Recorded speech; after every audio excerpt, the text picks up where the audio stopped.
अयोध्या में 22 जनवरी को होने वाले राम मंदिर प्राण प्रतिष्ठा को लेकर बिहार में सियासत तेज। डिप्टी सीएम तेजस्वी यादव के बयान के बाद अब उनके बड़े भाई तेज प्रताप यादव का आया बड़ा बयान। जब तेज प्रताप यादव से पत्रकारों ने अयोध्या जाने पर सवाल किया तो उन्होंने कहा कि हम भगवान श्री कृष्ण के वंशज हैं, हम वृंदावन जाते हैं। बिहार भाजपा 14 से 22 जनवरी के बीच बिहार में सभी गांवों के मंदिरों में चलाएगी साफ सफाई अभियान। प्रदेश भाजपा कार्यालय में बैठक में लिया गया निर्णय। इस बैठक की अध्यक्षता प्रदेश अध्यक्ष सम्राट चौधरी ने की। इसके साथ ही बैठक में युवा के साथ महिला मोर्चा को 25 लाख नए युवा मतदाता जोड़ने का सौंपा गया टास्क।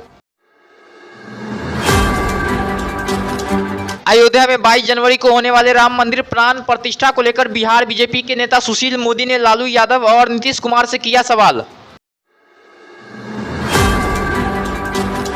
सुशील मोदी ने कहा कि अगर लालू यादव और नीतीश कुमार सभी आस्थाओं का सम्मान करते हैं तो उन्हें अयोध्या धाम की यात्रा करने में क्यों संकोच हो रहा है। दरभंगा में बनने वाले एम्स में आया नया मोड़। केंद्र सरकार ने इस प्रोजेक्ट के लिए बिहार सरकार से एक्स्ट्रा 50 एकड़ जमीन की मांग। मंदिर का रास्ता मानसिक गुलामी का रास्ता। बिहार के शिक्षा मंत्री चंद्रशेखर ने आरजेडी विधायक फतेह बहादुर के इस बयान का किया समर्थन। चंद्रशेखर ने कहा कि फतेह बहादुर ने सावित्री बाई फुले की बात दोहराई थी, ना कि अपनी कोई बात। सावित्री बाई ने ही कहा था कि मंदिर मानसिक गुलामी का रास्ता है और स्कूल प्रकाश का रास्ता दिखाता है। जदयू और आरजेडी नेताओं के द्वारा लगातार दिए जा रहे विवादित बयान पर जदयू के वरिष्ठ नेता केसी त्यागी का आया बयान।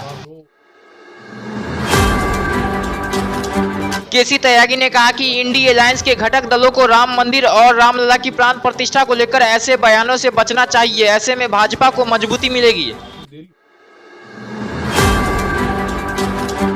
बिहार में सीट बंटवारे को लेकर जदयू के राष्ट्रीय प्रवक्ता केसी त्यागी का आया बयान। उन्होंने कहा कि बिहार में जदयू जीती हुई 16 सीटों पर किसी तरह का समझौता नहीं करेगी।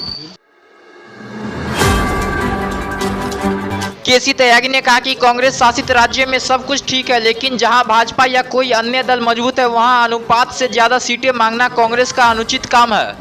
कांग्रेस जहां बड़ी पार्टियों में सब कुछ ठीक, जो non Congress non BJP ruled state है या जहां उनकी ताकत ज्यादा है वहां अनुपात के से अधिक सीटें मांगना कांग्रेस पार्टी का अव्यवहारिक का।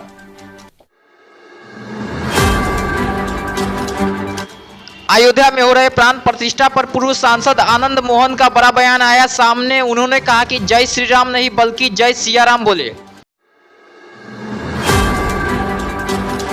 आनंद मोहन ने कहा कि हम लोगों को जय श्री राम नहीं बल्कि जय सिया राम बोलना चाहिए, क्योंकि जैसे राधा के बिना कृष्ण अधूरे हैं वैसे ही सिया के बिना राम अधूरे हैं।